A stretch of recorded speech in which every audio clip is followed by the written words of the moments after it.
Pues ya está grabando. Bueno, pues bienvenido todo el mundo. Y como os decía, hoy vamos a empezar con el tema 1, ¿vale? Que es de introducción de la asignatura. El documento ahora lo vais a ver los que estáis conmigo muy pequeñito. Quienes estáis en casa no sé qué tal lo veréis. Lo podéis descargar de Aviv o si no os lo puedo mandar a vuestro correo electrónico. Entonces, lo que he hecho aquí ha sido coger, mirad, como aquí los libros es lo que tenéis que estudiar y lo que hay es lo que hay y no hay más cera que la que arde, lo que hago es trasladar el contenido del capítulo a un esquema. Entonces, el esquema os sirve para empezar el estudio, ¿vale? Lo que comentamos el otro día. ¿Con este esquema es suficiente para estudiar? No es suficiente para estudiar, ¿vale? Es bastante para saber de qué va la materia, pero tenéis que ir completando vosotras. Entonces, vamos a ir viendo el capítulo 1, que es de introducción a lo que vamos a ir viendo a lo largo de la asignatura. Y nos comienza dando pues pinceladas, ¿no?, sobre de qué vamos a hablar, nos da una visión general del tema.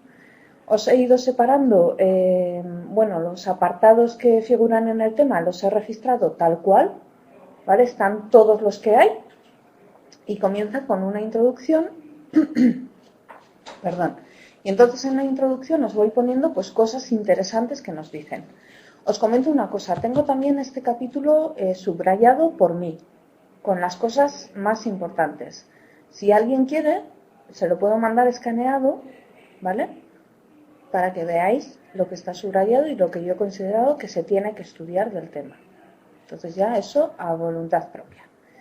Empezamos con el esquema este. En la introducción, nos van hablando de distintas cosas, nos van dando como una idea general de en qué nos metemos cuando nos metemos con la psicología del aprendizaje. Entonces nos dicen, en primer lugar, pues que las personas siempre se han interesado por entender la conducta, ya sea la propia o la de los demás, que cualquier esfuerzo sistemático para entender la conducta tiene que tomar en consideración qué aprendemos y cómo lo aprendemos, ¿vale? Esto es básicamente la psicología del aprendizaje, entender la conducta de los demás, por qué es como es y por qué se muestra como se muestra, a qué se debe. Y depende de qué se ha aprendido y de cómo se ha aprendido. Una persona violenta puede ser violenta por múltiples factores. Entonces, ¿qué ha aprendido de violento en su vida y cómo ha aprendido a ser violento? Necesitamos saber estas cosas para luego poder intervenir en un sentido o en otro, para comprender principalmente su conducta. Nos dicen también que el aprendizaje es uno de los procesos biológicos que facilitan la adaptación de la persona al ambiente. Las normas sociales, yo aprendo normas sociales, aprendo a no eructar en la mesa porque es algo que se considera como socialmente bien visto, el no eructar en la mesa, ¿vale? Y entonces me adapto a mi ambiente, porque si eructo continuamente en la mesa, nadie va a querer comer conmigo, ¿vale? Normalmente nos dicen también que pensamos que el aprendizaje conlleva la adquisición de nuevas conductas. Pero el aprendizaje no es solamente eso, aprender nuevas conductas. Implica también la disminución o la pérdida de una respuesta a un estímulo. Desaprender puede ser también el aprendizaje, ¿vale? El otro día comentábamos que está como muy de moda ahora esto, ¿no?, de aprender a desaprender, ¿vale? Aprender a no ejecutar determinadas respuestas, nos dicen, es tan importante como aprender a realizar respuestas, o incluso más importante. Cuando adquirimos ciertos hábitos que pueden ser nocivos para nosotros en un sentido o en otro, es bueno, es importante aprender a no realizar esos hábitos. Hola, ¿qué tal? Sí, bienvenidos. Yo sigo, luego a vosotros tres os contaré más cosas. Vale, cuando consideramos el aprendizaje nos dicen, tenemos tendencia a pensar en formas de aprendizaje que requieren un entrenamiento especial. Vale, sin embargo, nos dicen que también aprendemos todo tipo de cosas en el curso de nuestra interacción rutinaria con nuestro ambiente social y físico, sin necesidad de tener ahí un profesor o un experto o un entrenador que nos diga cómo hacer las cosas, ¿vale? Aprendemos simplemente por observación. El primer aprendizaje que se da en el ser humano es a través de la imitación, ¿no? Los niños pequeños imitan las conductas y aprenden cuáles son las respuestas adecuadas a determinadas situaciones. Vale. ¿Qué más cosas nos cuentan? Que gran parte de la investigación que se va a describir en este libro pertenece a la tradición conductista, ¿de acuerdo? Que trata de analizar el comportamiento en términos de estímulos antecedentes y consecuentes. Es decir, qué estímulo ha habido antes para producir una respuesta y qué consecuencias se deriva de determinados estímulos, de la aplicación de unos u otros estímulos. ¿Vale? Que nos añade que la reflexión y el razonamiento conscientes quedan de forma explícita y deliberada fuera del análisis conductual. ¿De acuerdo? ¿Qué nos quiere decir esto? Que lo que estamos estudiando es más bien las respuestas reflejas, ¿vale? La respuesta que produce un estímulo. ¿Vale? Se da mayor importancia en este libro, ¿vale? Contextualizaros aquí, al aprendizaje procedimental de carácter automático, al que no necesita que seamos conscientes de lo que estamos haciendo. Y es más importante para este libro que el aprendizaje de tipo declarativo, que es más accesible a la conciencia. Es decir, que vamos a estudiar básicamente lo que son estímulo-respuesta, ¿vale? Los reflejos condicionados, no condicionados. Bien. Hasta aquí todo bien, ¿no? No es difícil. ¿Os lo creéis? Y ya está. Vale. Más cosas. Bueno, pues ya empezamos con lo que es el desarrollo. Estoy siguiendo el libro tal cual, ¿eh? Ya siento que esté tan chiquitito, no os preocupéis porque lo vais a tener ahí el documento. Nos hablan de unos antecedentes históricos, ¿vale? Entonces, cosas importantes que nos dicen aquí en antecedentes históricos. Nos dicen que ha habido muchísimas aproximaciones teóricas al estudio del aprendizaje, ¿de acuerdo? Pero que todo lo que tenemos ahora sobre el estudio del aprendizaje nace de la filosofía de Descartes. Que antes de Descartes se pensaba que el comportamiento humano estaba totalmente determinado por la intención consciente y por el libre albedrío, ¿vale? ¿Qué significa esto? Que no se pensaba que las acciones de las personas pudieran estar controladas por estímulos externos o por las leyes naturales. Se suponía que lo que una persona hacía era el resultado de su voluntad y de su intención deliberada. Yo me porto mal porque me da la gana de portarme mal. O yo soy un ladrón porque me da la gana de ser un ladrón, ¿no? Sería como esto. Bueno, pues no. No es que se aprenda a ser un ladrón, pero hay factores externos que influyen en las conductas que yo pongo en marcha, ¿de acuerdo? Sería lo que se empieza a ver a partir de Descartes. Descartes es la excepción en esos momentos a esa interpretación de la naturaleza humana. ¿Por qué? Porque reconoce que muchas de las cosas que hacen las personas son respuestas automáticas a estímulos externos. Vamos a ver. Yo aparto la mano del fuego porque el fuego quema, ¿vale? No porque me hayan enseñado que... No, es que el fuego quema y es un estímulo, es un reflejo de supervivencia, podemos decir, ¿vale? Sin embargo, nos dicen que Descartes en ese momento del desarrollo, en ese momento en que él estaba, no estaba preparado para abandonar por completo esa idea del libre albedrío y del control consciente, ¿vale? Había toda una tradición cultural por detrás, una tradición de pensamiento que le dejaba desarrollar una interpretación alternativa al libre albedrío, pero hasta cierto punto. Por lo tanto, formula una visión dualista del comportamiento humano, que se conoce como dualismo cartesiano. ¿Qué significa el dualismo cartesiano? Significa que para Descartes existen dos tipos de conducta humana, la voluntaria y la involuntaria. Vale. ¿Qué propone Descartes? Que la conducta involuntaria consiste en respuestas automáticas a los estímulos externos y además está mediada por un mecanismo especial que se denomina reflejo. ¿Sí? Hasta aquí todo en orden, ¿verdad? Dice, sin embargo, que la conducta voluntaria no requiere de la intervención de estímulos externos, sino que se debe a la voluntad consciente de actuar de una determinada forma. ¿Vale? El dualismo mente-cuerpo que introduce Descartes da lugar a dos tradiciones intelectuales, una conocida como mentalismo y otra conocida como reflexología.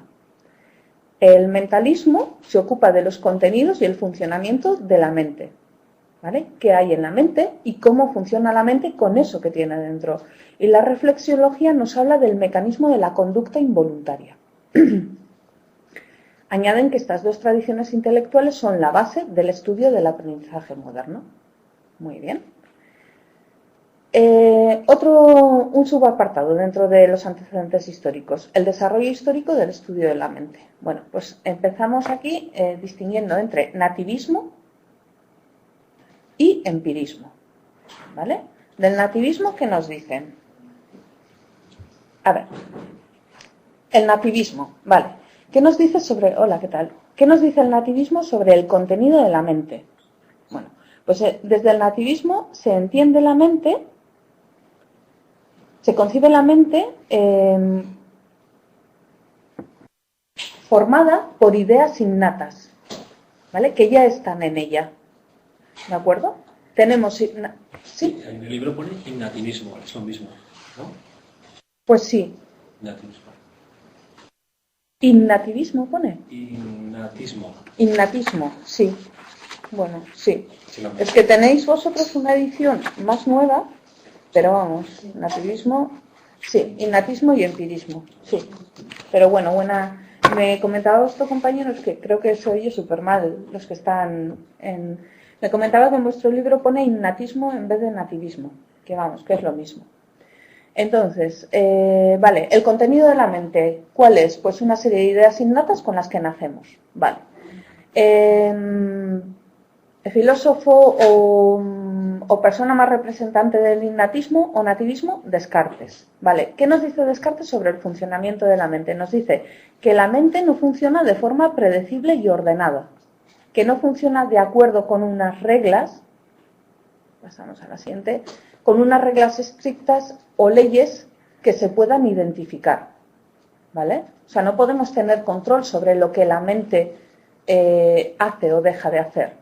Descartes distingue, por lo tanto, entre conductas voluntarias e involuntarias y afirma que la conducta voluntaria está controlada por la mente, además de acuerdo a esas ideas innatas con las que nacemos.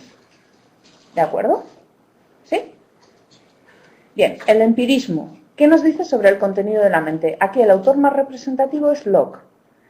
Locke afirma que todas las ideas de las personas son aprendidas directa o indirectamente a través de experiencias posteriores al nacimiento. Es decir, que no venimos con ideas ya hechas sobre determinadas cosas, sino que las vamos adquiriendo, ¿vale?, a través de nuestras experiencias con el mundo que nos rodea. ¿De acuerdo? Nos dice que el ser humano nace sin ninguna idea preconcebida acerca del mundo. ¿Cómo funciona entonces, según el empirismo, la mente? Funciona con... también se cree desde el empirismo que no puede haber unas reglas a las que nos podamos agarrar para comprender el funcionamiento de la mente. Pues no, desde el empirismo, a través de Hobbes, nos dicen que al contrario que Descartes, se cree que la mente, al igual que los reflejos, opera de forma predecible y conforme a ciertas leyes.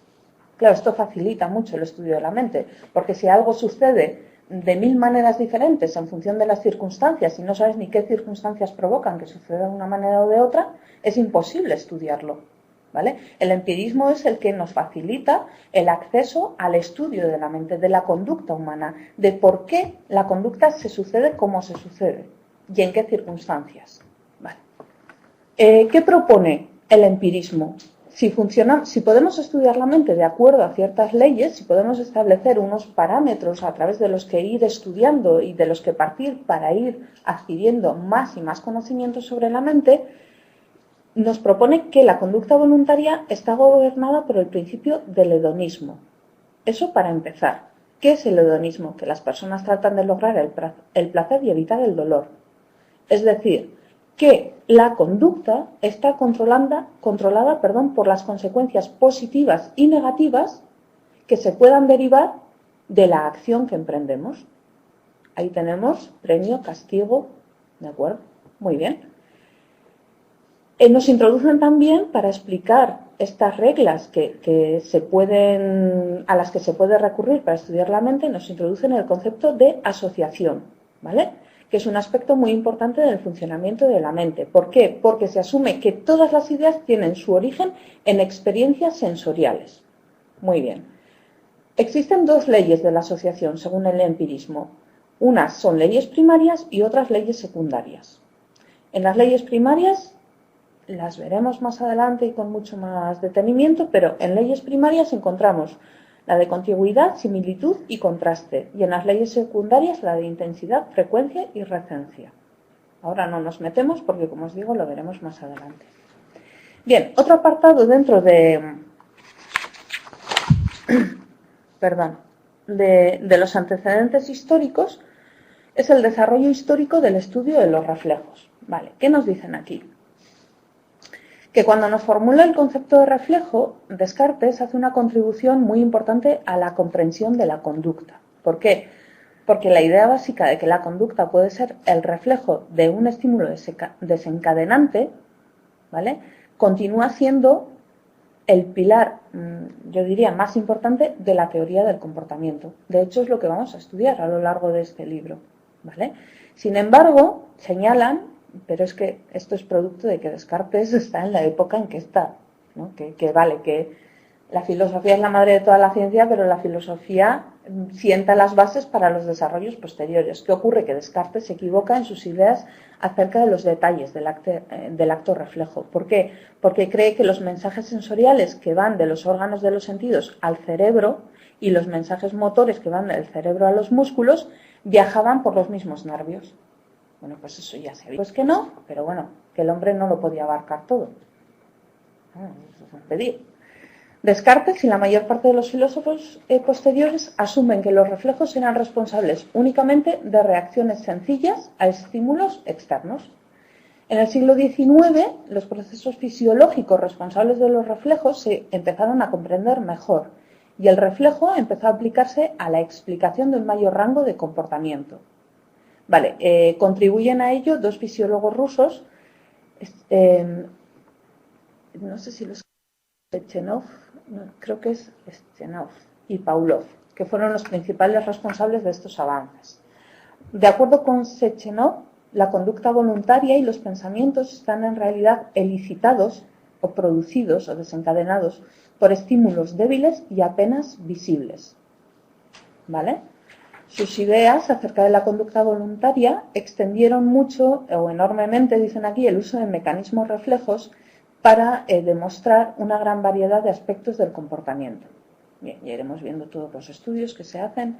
Sin embargo, señalan que este autor no tomó en consideración que la conducta de los organismos no permanece fija e invariable a lo largo de su vida, sino que puede verse alterada por la experiencia. Vale, pues nos van añadiendo ideas de cada uno, pero bueno, las pequeñas aportaciones de cada uno nos van llevando al aprendizaje, a la teoría del aprendizaje tal como la vemos en la actualidad. Bien, ¿qué hizo Pavlov?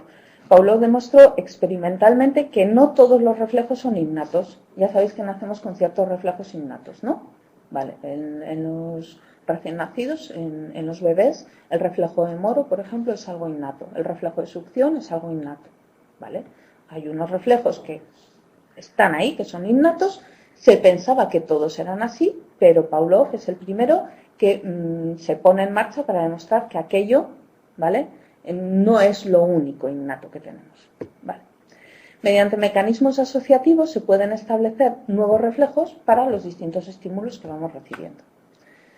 Añaden que gran parte de la teoría moderna de la conducta se ha construido sobre el concepto de reflejo, estímulo-respuesta o unidad estímulo-respuesta y el concepto de asociación. ¿Cómo se asocia a un estímulo o cómo se asocia una respuesta a un estímulo? ¿Qué aprendizaje provoca esto y qué asociaciones posteriores podemos realizar? Muy bien. Las unidades estímulo-respuesta y las asociaciones siguen teniendo una función muy importante en la teoría conductual contemporánea. Vuelvo a insistir, es lo que vamos a ver en este libro. ¿Vale? Bueno, luego nos ponen en el segundo apartado, nos ponen un título muy poético, El amanecer de una nueva era, ¿vale?, que nos hace dar una historia súper estupenda, y nos vienen a decir básicamente que los estudios experimentales sobre los principios básicos de aprendizaje se realizan frecuentemente con animales no humanos y dentro de la tradición reflexológica, es decir, en la línea esta de el reflejo que han trabajado Pavlov y Sechnov o Skenov o como se diga. Disculpadme la pronunciación. La investigación del aprendizaje animal comienza a tomar vigor hace algo más de 100 años, ¿vale? Y esta investigación recibe su impulso de 3 fuentes principales. Una, el interés por la cognición comparada y la evolución de la mente. Otra, el interés por el funcionamiento del sistema nervioso o la neurología funcional. Y la última fuente, el interés por desarrollar modelos animales de la conducta humana. Es mucho más fácil coger a un montón de palomas, que ya veréis que nos van a volver locos con el picoteo de las palomas y con los recorridos que hacen los ratones por distintos laberintos, ¿vale? Que cogernos a unos cuantos conejillos de indias humanos para picotear algo, ¿no? Vale. La cognición comparada, la neurología funcional y los modelos animales de la conducta siguen dominando la investigación actual en el aprendizaje.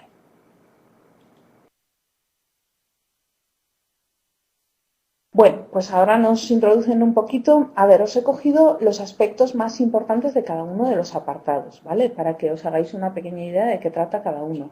Luego esto ya, con lo que os he puesto aquí, completadlo un poquito con una segunda lectura que hagáis vosotros del tema y yo creo que ya para este tema es suficiente, porque es una introducción, ¿vale? Dejad vuestras fuerzas para más adelante, que las necesitaréis. A ver, en el apartado del amanecer de una nueva era vemos la cognición comparada y la evolución de la inteligencia. Nos dicen que el interés por la cognición comparada y por la evolución de la mente surge como consecuencia de los escritos de Darwin, ¿vale? Que llevó las ideas de Descartes, que todavía se seguían manejando. Estas ideas de Descartes sobre la naturaleza humana van un paso más allá cuando surge toda la teoría de la evolución de Darwin. Descartes había empezado ya a socavar, a romper la antigua idea según la cual los seres humanos ocupaban un lugar único y privilegiado en el reino animal y proponía que al menos algunos aspectos del comportamiento humano, en concreto los reflejos, eran similares a los de los animales. Sin embargo, Descartes había mantenido ciertos privilegios a los seres humanos al asumir que poseían mente.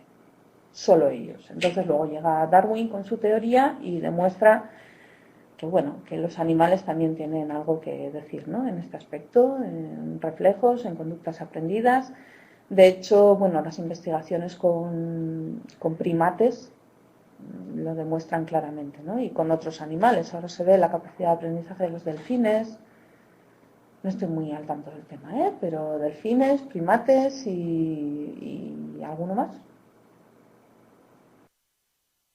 A la nueva era.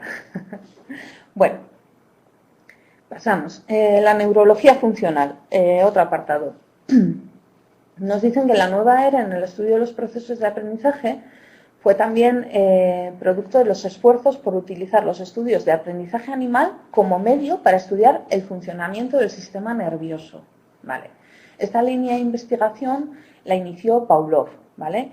Con independencia de los trabajos de Darwin, Romanes y otros estudiosos de la cognición comparada. Es decir, ya no estaban tanto por la cognición comparada, por la teoría, como por ver qué pasa con el sistema nervioso. ¿Es cierto, como pensaba Descartes, que los reflejos y las respuestas fluyen todas por el mismo nervio o hay separación o qué ocurre con esto? Vale. Nos añaden que siendo estudiante de medicina, Pavlov se comprometió con el principio del nervismo. ¿Vale?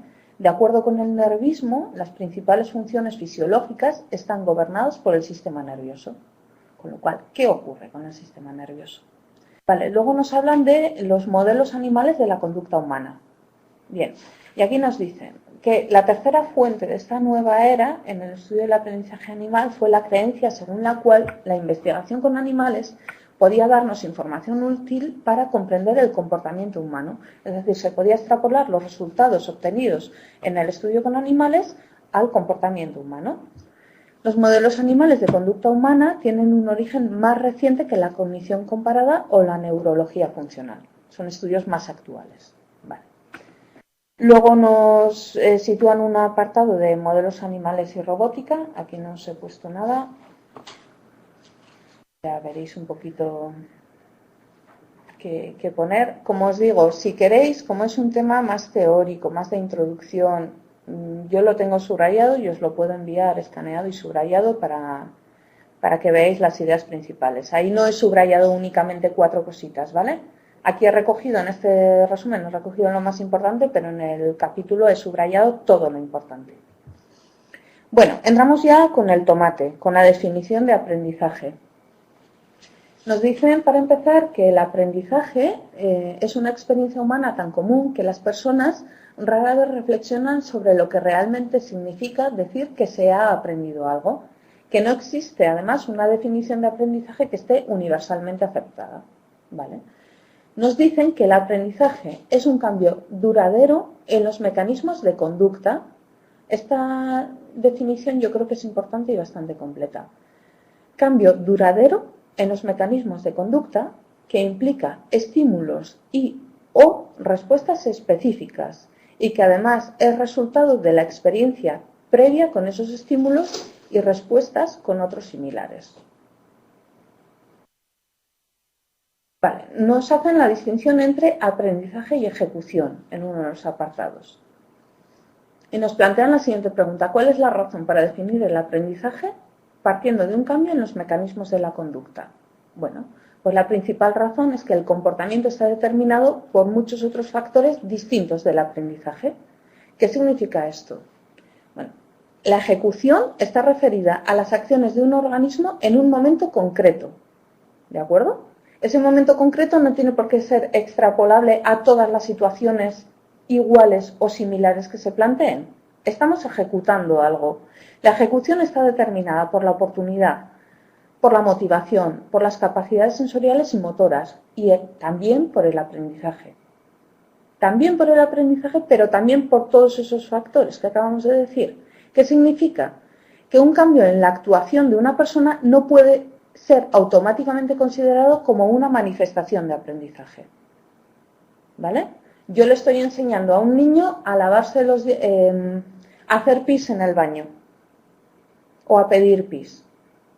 Y entonces llega un buen día y me dice, quiero pis. Me emociono, digo corriendo, le siento, hace un pis enorme, le aplaudo, ay, eres la mejor del mundo, qué cosa más lista de hijo que tengo y tal. Y a la media hora se hace pis encima. Pero si ya habías aprendido a pedir. Pues no. No. A lo mejor es que le has dicho un poquito antes, si me pides pis, te doy como a mi hija, si me pides pis, te doy un osito Hollywood, ¿no? Un osito estos de goma. Y claro, como ella quiere un osito, está atenta y ya le doy pis. Vale, pero a la siguiente, como no le has dicho que le vas a dar un osito, pues se le olvida. Es decir, no ha aprendido todavía, ¿vale? Depende de la motivación, de la circunstancia. Muy bien. Ha ejecutado bien en un momento dado pedir pis, pero luego ya no. Vale. El aprendizaje y otras fuentes de cambio conductual. A ver, nos dicen que existen varios mecanismos que dan lugar a cambios en la conducta y que son excesivamente breves como para ser considerados ejemplos de aprendizaje. La fatiga, los cambios en las condiciones estimulares, las alteraciones del estado fisiológico o motivacional del organismo, la maduración, todo eso puede influir en la conducta, ¿vale? Pero no puede hacernos decir que alguien ha aprendido a hacer algo cuando está influido por estos aspectos. ¿De acuerdo? Vale, todo esto que estamos viendo ahora tan rápido lo profundizan más adelante, ¿eh? Así que tranquilidad. Vale, diferentes tipos de mecanismos causales. Causales, ¿vale? La causa que provoca un comportamiento. Vale, al discutir los mecanismos causales es importante tener en cuenta qué tipo de causa nos concierne, qué tipo de causa nos influye. Quillin, 2001, ha alentado a los psicólogos del aprendizaje a pensar en función de los 4 tipos de causa descritos, fijaos, por Aristóteles. La causa eficiente, la causa material, la causa formal y la causa final. ¿De acuerdo? A ver, dejadme que busque las causas y os digo cuáles son unos y otros. Estamos en el amanecer de una nueva era, ¿verdad? No. A ver, aquí. En mi página 16, no sé en cuál estará, porque ya os digo que yo tengo la edición antigua.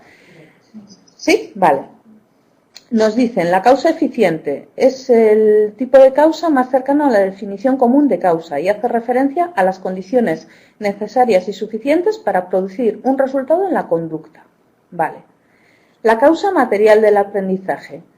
Las causas materiales hacen referencia a los cambios físicos en el sistema nervioso que median en el aprendizaje. Vale, las causas formales son las teorías o modelos de aprendizaje. Se pueden expresar en términos matemáticos o computacionales o pueden plantearse a partir de constructos teóricos. Y por último, la causa final. Las explicaciones del aprendizaje que ponen énfasis en su función o utilidad hacen referencia a la causa final. ¿De acuerdo? La causa final en la biología moderna, la causa final de un comportamiento de cualquier proceso biológico es cómo ese proceso contribuye al éxito reproductivo del organismo. Bueno, volveremos sobre ello, ya os digo, no os preocupéis ahora mucho por ello. Sabed distinguirlas únicamente. Bien. Continúan diciéndonos que la investigación sobre los procesos de aprendizaje se caracteriza por dos rasgos metodológicos principales. A ver, ¿nos hemos saltado algo? Sí. Yo creo que sí. Perdona.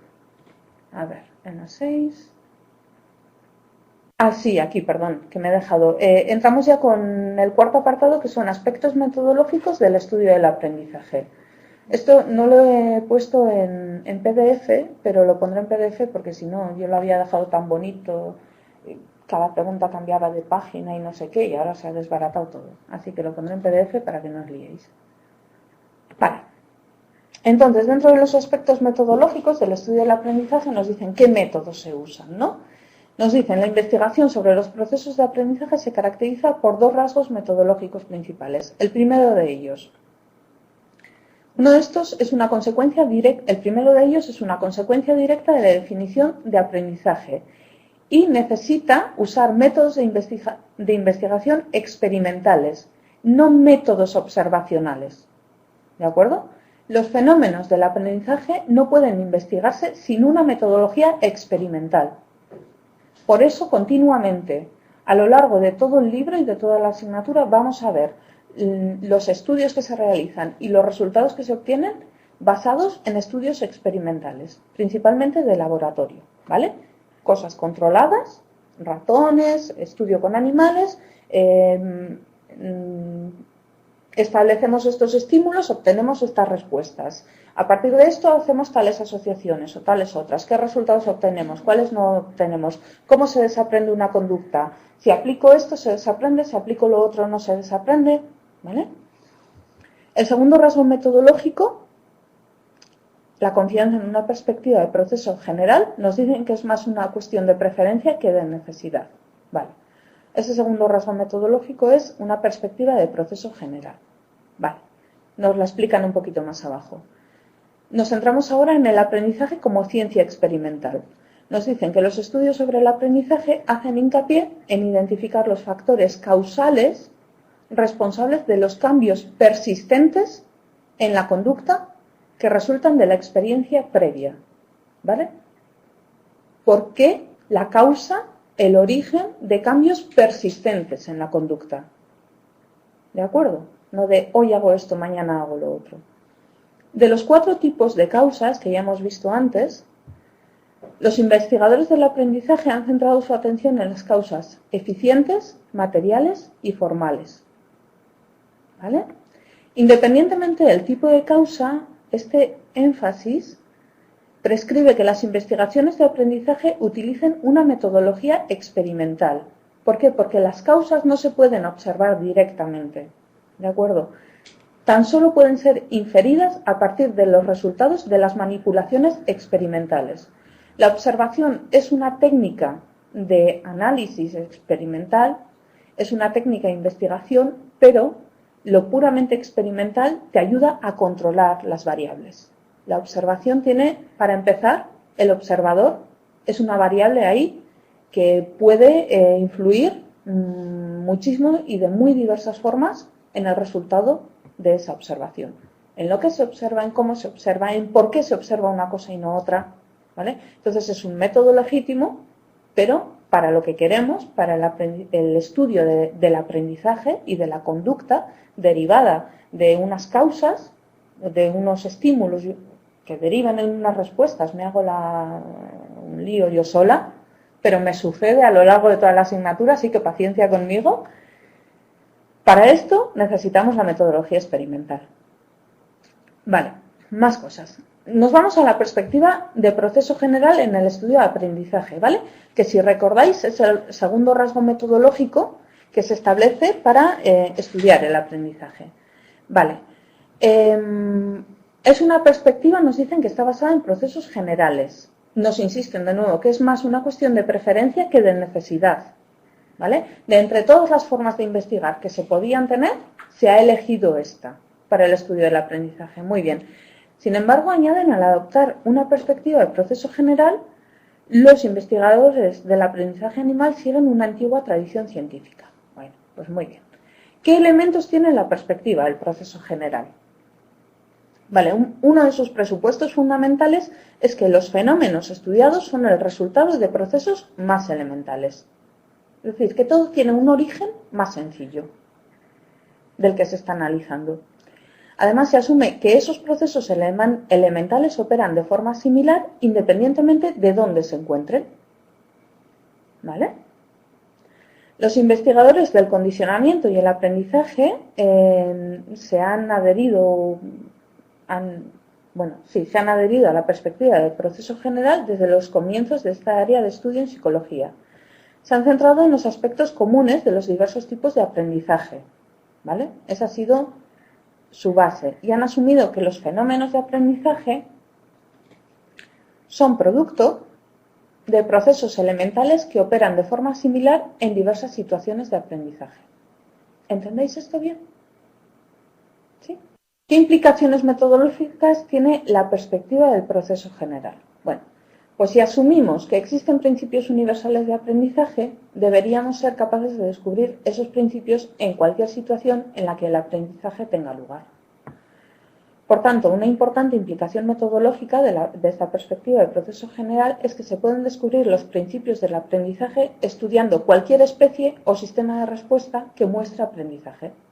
Esto facilita mucho las cosas, ¿no? Me sirve una paloma, me sirve un ratón, me sirve un primate, me sirve un niño, que a veces es como un primate. Bueno, serios estáis. Es la asignatura, ¿no? No yo. Gracias. Era la respuesta que buscaba. ¿Ves? Estímulo-respuesta. Muy bien. Otro apartado, el último. Demostración de la generalidad de los fenómenos de aprendizaje. ¿Cómo se demuestra que se puede generalizar esto? Bueno, la verificación empírica de que existen estos mecanismos comunes en diversas situaciones es necesaria para construir una explicación verdaderamente general del aprendizaje. Yo no puedo decir, es que no da lo mismo estudiar con primates que con ratas. ¿Por qué? ¿Porque lo digo yo? Pues no, demuéstramelo experimentalmente, demuéstramelo científicamente, ¿vale? Con esta metodología se puede extrapolar, se puede hacer una generalización. Una teoría general del aprendizaje, nos dicen, no puede verificarse empíricamente utilizando solo unos pocos paradigmas experimentales, unos pocos modelos experimentales. La generalidad del aprendizaje debe probarse realizando estudios en distintas especies y situaciones. Vamos, aquí lo que nos vienen a decir es que está demostrada la valía de esta metodología porque se ha probado de distintas maneras en distintas especies animales y que está todo, que ya llegáis a plato hecho. ¿De acuerdo? A mesa puesta. ¿Vale? Y hasta aquí. La quinta pregunta, uso de animales no humanos en la investigación sobre aprendizaje. Yo esto os diría que lo leáis un poco por curiosidad, porque por aquello de que no hay que dejarse nada sin leer, pero en fin, no lo encuentro como de estudio. ¿Vale? Entonces, leedlo, comprendedlo, si tenéis alguna duda sobre ello me la planteáis, pero en principio lo más de estudiar es lo que os he puesto aquí, completado, como os he dicho, insisto en ello, con la lectura que vosotros hagáis y lo que le vayáis añadiendo. Sí, entra desde este tema, entra todo. Sí. Así que esto es lo que hay. Hoy hemos acabado muy prontito. Hay 42, pero vamos, no va a ser la tónica general, porque los temas que vienen, veniros con el café bien tomado.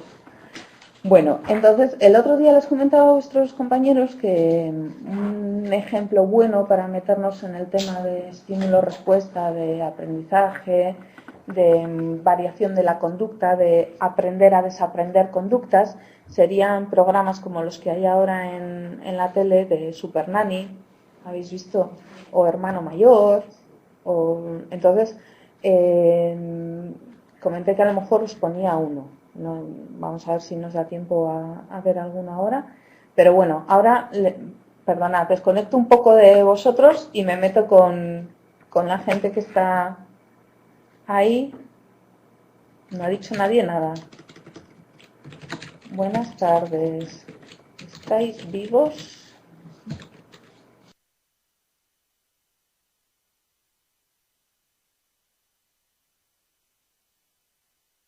Todos. Tema de evaluación continua, trabajos. Sí, No sé, ahora, buenas. Ahora cuando apaguemos os contaré, porque estáis 4 que no estuvisteis el otro día, os contaré un poquito, os digo cómo meteros en ALF y mirar y la guía de la asignatura, pero hay 2 trabajos optativos, eran, ¿verdad? Sí, son 2 trabajos optativos, entonces tenéis que valorar lo que os cuesta, lo que no os cuesta. Ahora la vemos. Bueno, buenas tardes, M. Pérez. Hala, ya se ha desconectado todo el mundo. Bueno, pues gracias por contestar, que ya hemos terminado la clase de hoy, ¿vale? Que el próximo día más y mejor y más rollo, seguro. Que nada, gracias por conectaros y hasta luego. Venga, hasta luego.